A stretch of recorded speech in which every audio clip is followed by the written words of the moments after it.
Today we are beginning a brand new subtopic under the 37 Enlightenment Factors.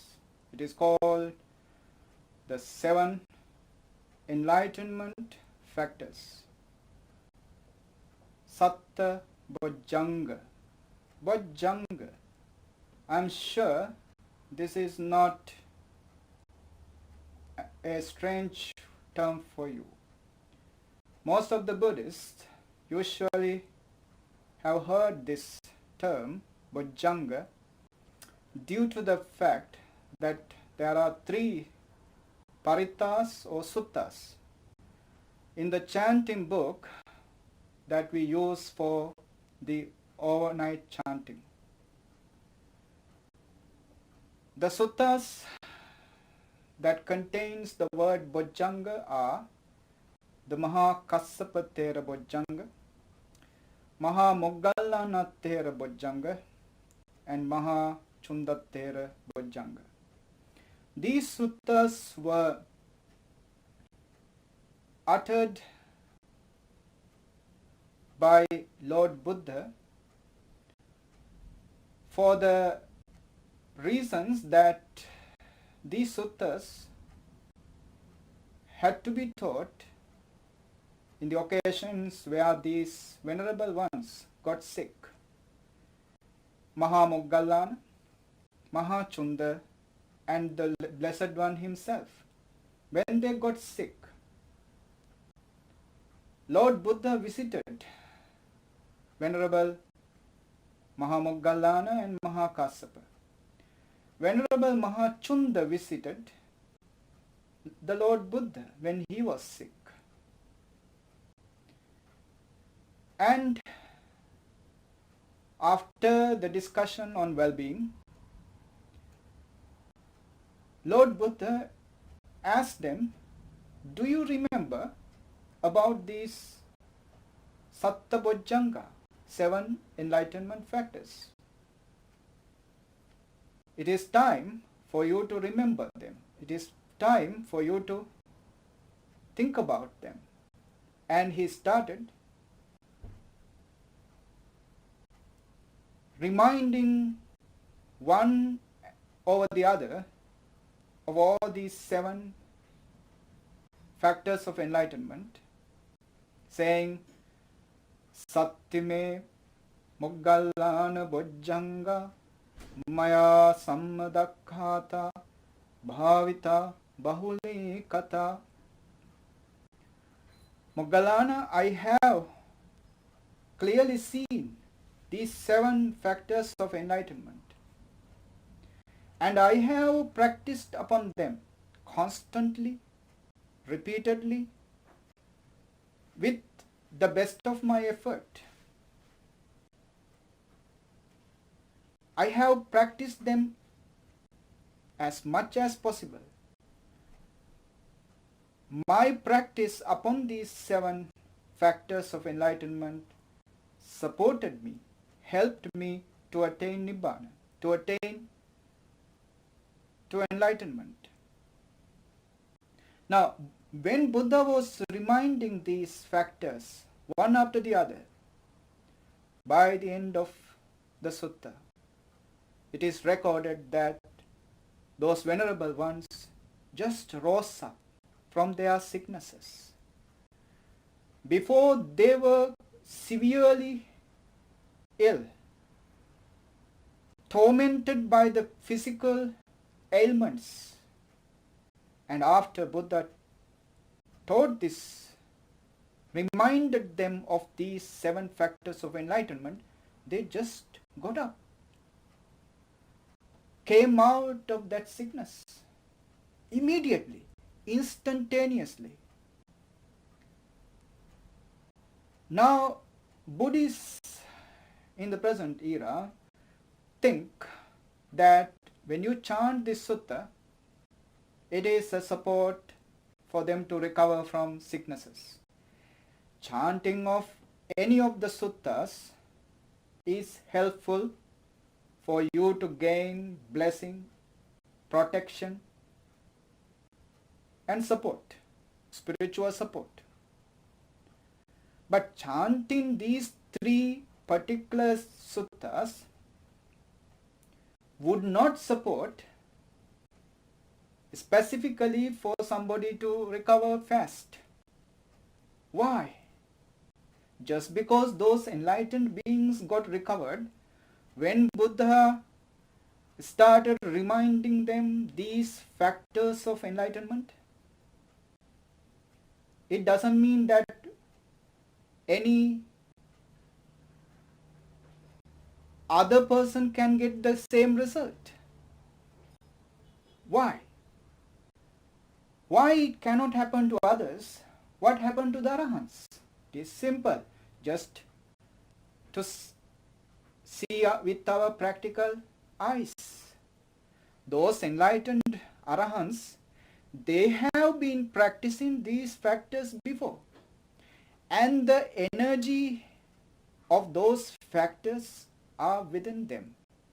It is their practice. They have it within them. When Buddha reminds them, those factors, the positive energy rose up. And that positive energy was so powerful, it just override the physical ailments. Physical sicknesses were not compatible in a parallel level with those spiritual powers. Now, today when we chant, the people who chant have no such power within them, and the people who receive don't have such practice behind them.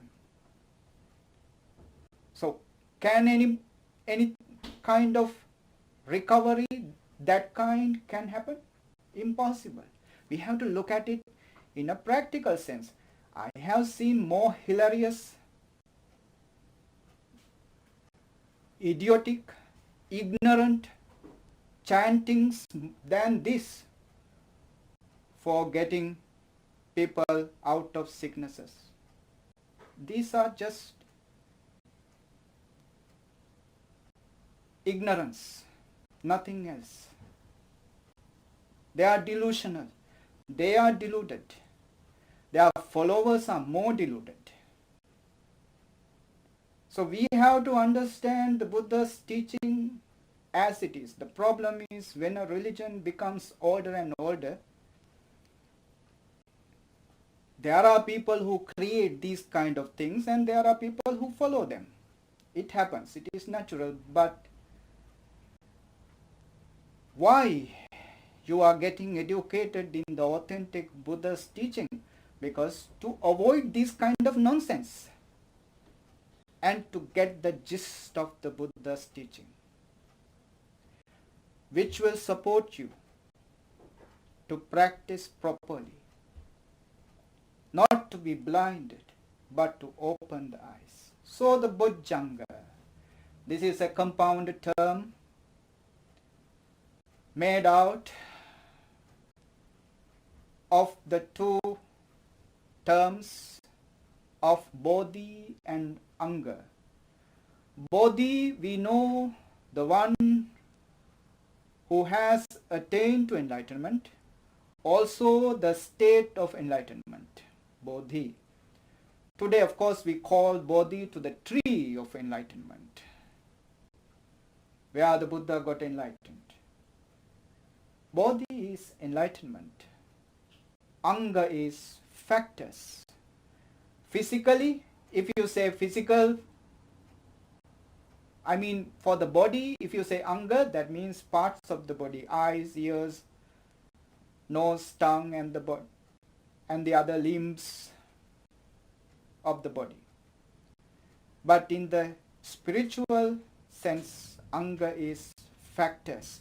Bodhi, Anga, enlightenment, factors, when they are combined, assemblaged, they become Bojjhaṅga. As you well aware, there are 7 Bojjhaṅgas. We call them 7 factors of enlightenment, or 7 enlightenment factors. Now, in the mainstream teachings of Buddha, you can find Buddha uses these 7 factors as what lead to enlightenment. Now, enlightenment is the realization upon that the life is suffering, misery.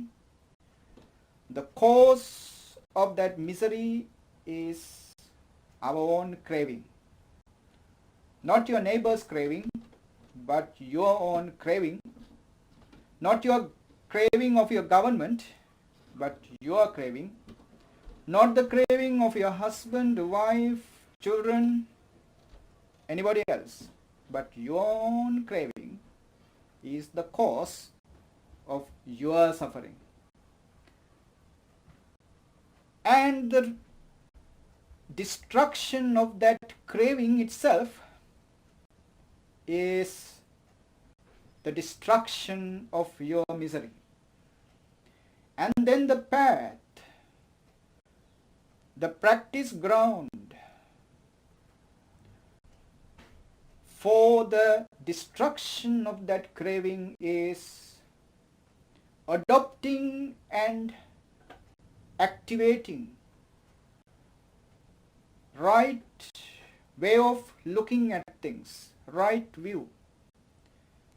Then the right thinking follows. Then right words, actions and livelihood. Then on the crescendo there is right effort, right mindfulness, right concentration. Eightfold noble path.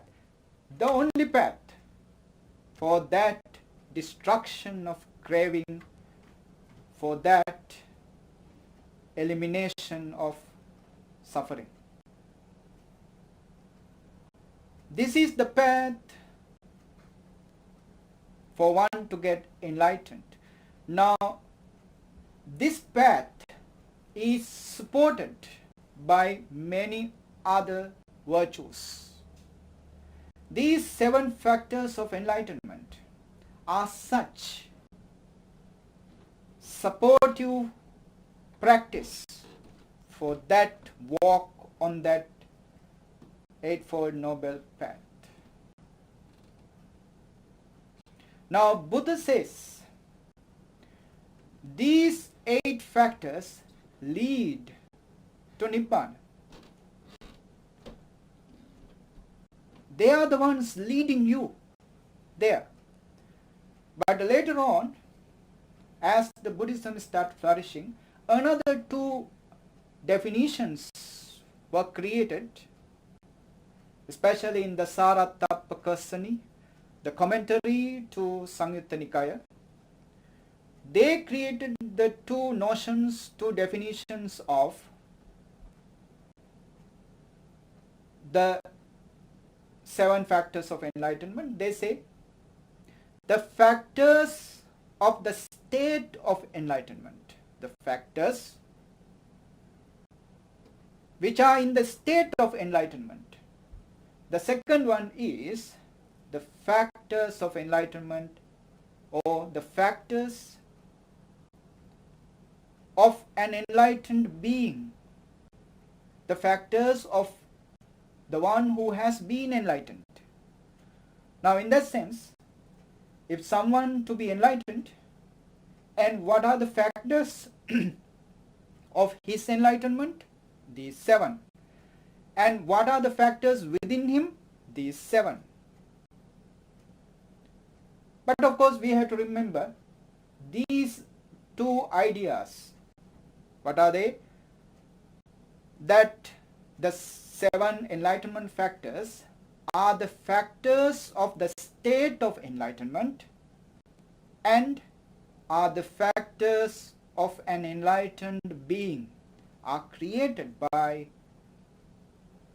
the commentators, not exactly from the Buddha, but When we read the Samyutta Nikaya, the Bojjhaṅga Samyutta,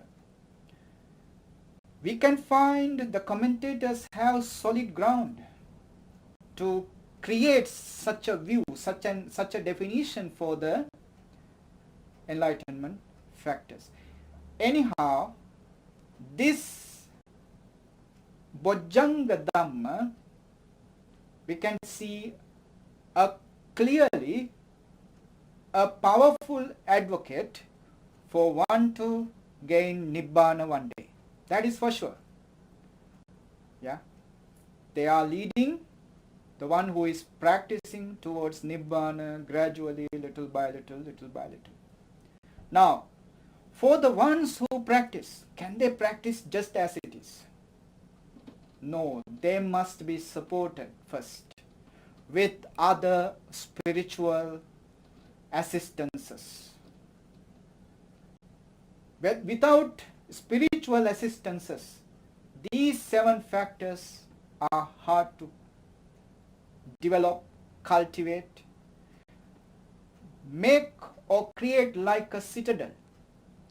A strong citadel which has 7 pillars where the army can look out for the enemies. This citadel cannot be built upon a weak, fragile basement, fragile foundation. It must have a strong foundation, a strong base for this citadel to be built up. Why it is compared to a citadel? Because the enemies are giants. The defilements within us are giants. Anger is a giant in you. Craving is a giant. Jealousy is a giant in us. When that giant wake up, your consciousness, your consciousness, your practical knowledge, your ability to think are all subdued, and the giant is in action. He is in action. He is controlling you, dominating you, handling you. You don't have any control over them. They control you. You are a dwarf in front of your own anger, jealousy, craving, attachment, fear. Defilements are created by us, and we have made them stronger and stronger in lifetime to after lifetime. Lifetime to lifetime we have been strengthening our defilements. Today they have become giants. To fight with these giants, you need a gigantic kind of citadel to guard you, to hold you, to keep you safe. And this citadel must be strong, must last for perpetuity, must give you the victory, or else you give up. On the way you give up and surrender to those giants. Many people who joined Buddha with the aspiration to attain Nibbana, they gave up in the middle and ran away because of the simple reason that they could not fight or continue to fight with those giants of defilements. Their citadel is not that strong. They don't have a strong base, a strong foundation to build that citadel. That's the reason. So the foundation must be strong, and the first ingredient for this foundation is virtue, the sila. The control over the five senses, control over the words, the speech, the body, action, and the mind. Control over these five senses, and to maintain such a lifestyle, you are like a silent pond. A silent pond, even without a ripple of water. Maintenance of the virtue gives you the serenity, the silence. So virtue is very much important as the foremost ingredient for your foundation to build up the 7 factors of enlightenment. But virtue is not enough. There must be other beautiful qualities to support you. They are the delightfulness in seclusion, the second one. Delightful in the seclusion. It means you are delightful, you are happy in aloneness. Now, our usual habit pattern of our mind is to be delightful with the people we love, with the people we are happy to be with. When we are happy with the people,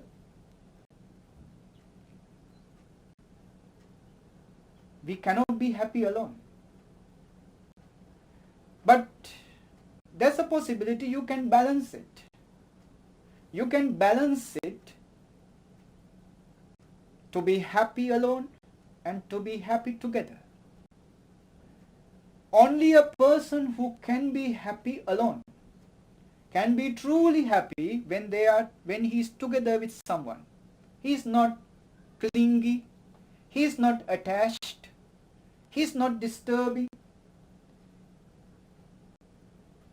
He can be truly happy with someone else when he knows how to be happy alone. And remember, meditation can happen only to a person who is happy when he is alone. He can find happiness in meditation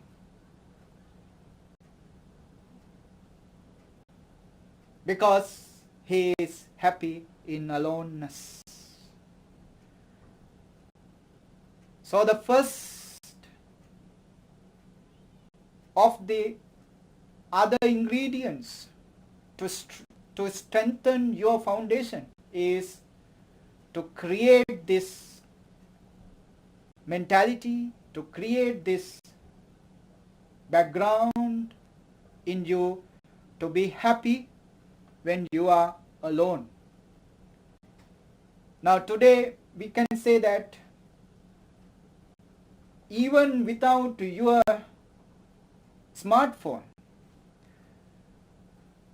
because in today's society people are so attached to the smartphone. People don't care about other people around, but the smartphone, while they are being connected with everybody around, they miss the others who is around.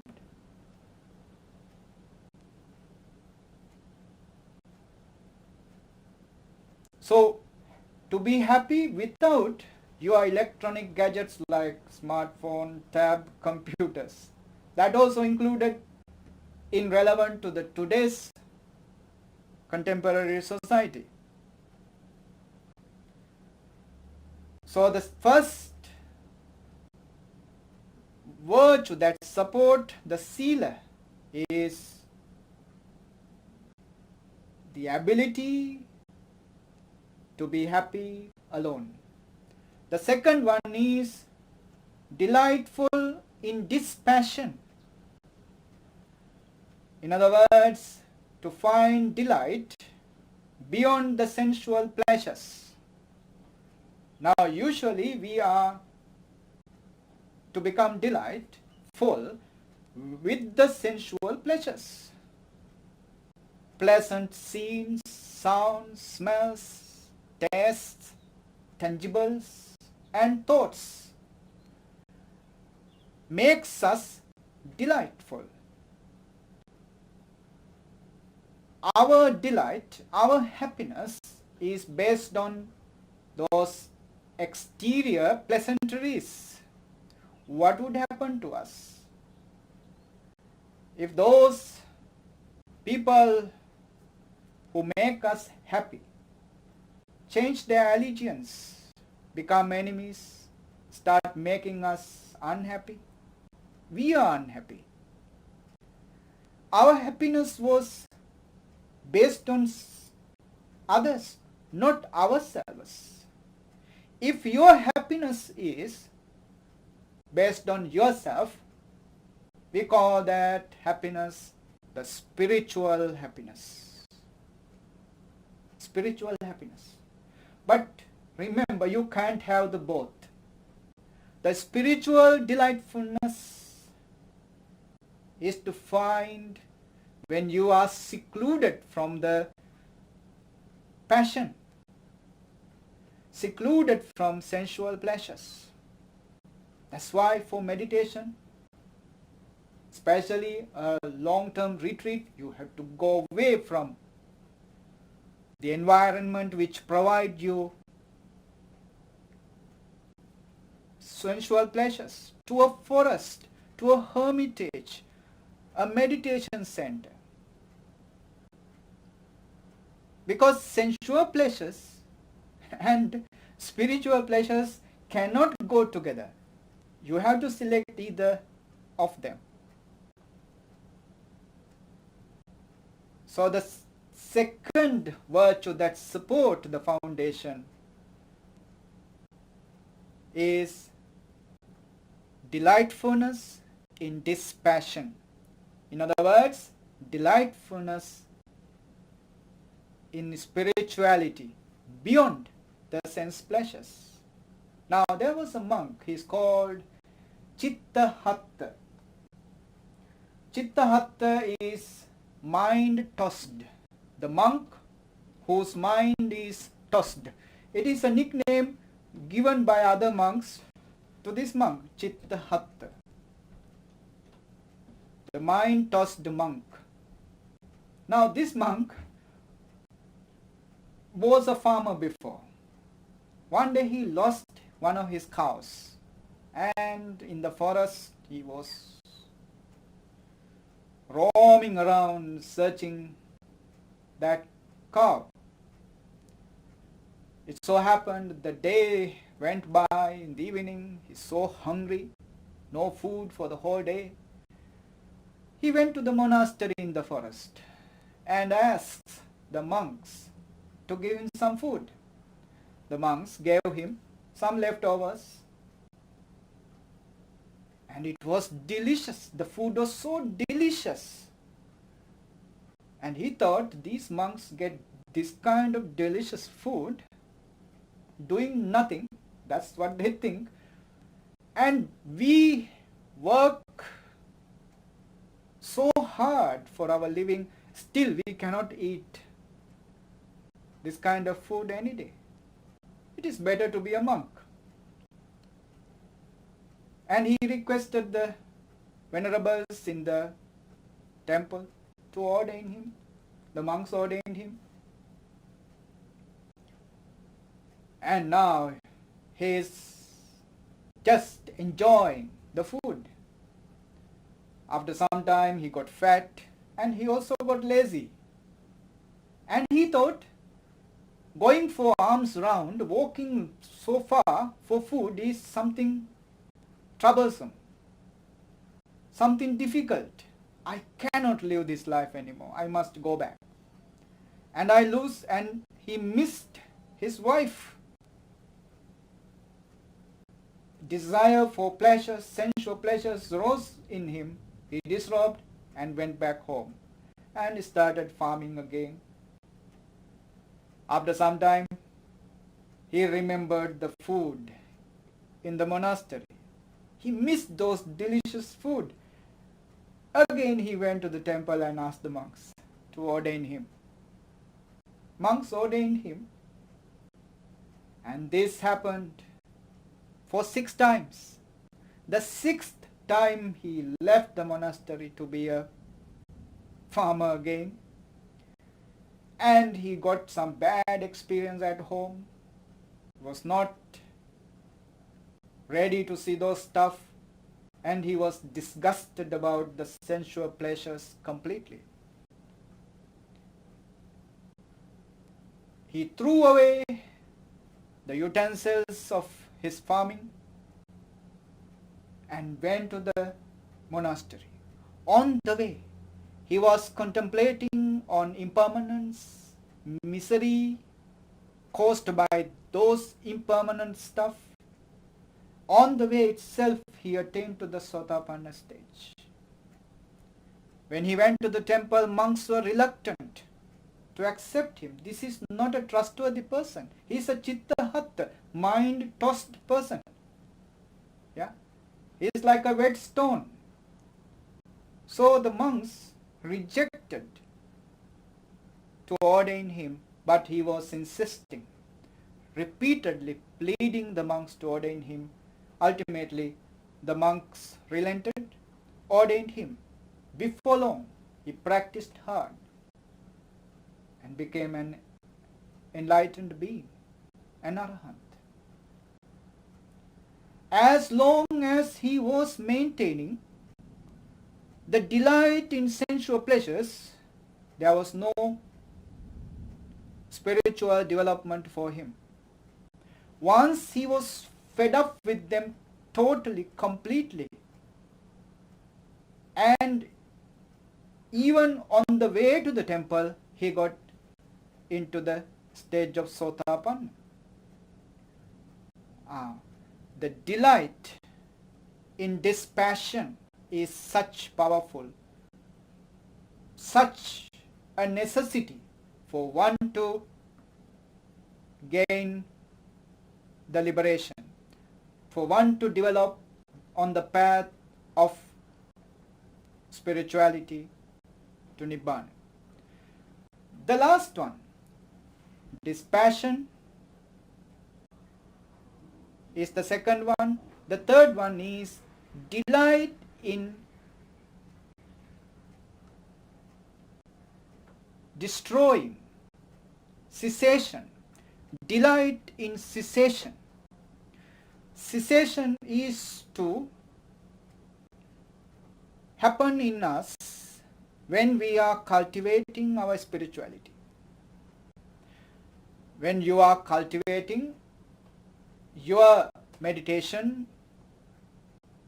and the other spiritual factors, you can find those negativities for the spirituality are starting to get diminished and evaporate, diluted. The one who is delightful on that cessation of those defilements is the one who is fast in his progress. So the spiritual delightment, being delightful in the spirituality, is threefold in the sense of delightfulness in renunciation, separation, aloneness. Delightfulness in dispassion, passionlessness. Delightfulness in cessation, These are the three factors which support the original virtue, the sila, which is out of that the foundation for the development of the 7 factors of enlightenment are made. Now these 7 factors of enlightenment, what are they? Sati, mindfulness. Beginning with vipassana, Sati is the first factor. Now this has a significance. Yeah. Let me get into you after the introducing these 7 factors. Sati is mindfulness. Dhamma Vicaya, investigation of states. Dhamma Vicaya. Viriya, energy. Pīti, zest, or you can say happiness. Passadhi, tranquility. Samādhi, concentration, and Upekkhā, equanimity. Beginning with Sati, ending in Upekkhā. Now this has a significant fact, the reason for this beginning, the Sati. Now in one of the suttas in Samyutta Nikaya, Buddha says, as an answer for a question he was asked, what are the factors behind the development of the 7 factors of enlightenment? And he said, Chattari Satipatthānāni, the 4 foundations of mindfulness are the factors behind the development of 7 factors of enlightenment. Chattari Ariya Satchāni, Chattari Satipatthānāni. Now, when somebody practices Satipatthāna on the body, Kāyanupassana, on feelings, Vedananupassana, on mind, Chittanupassana, on mental factors, Dhammanupassana. When somebody practices these 4 Satipatthanas, it means there is a natural development of 7 factors of enlightenment.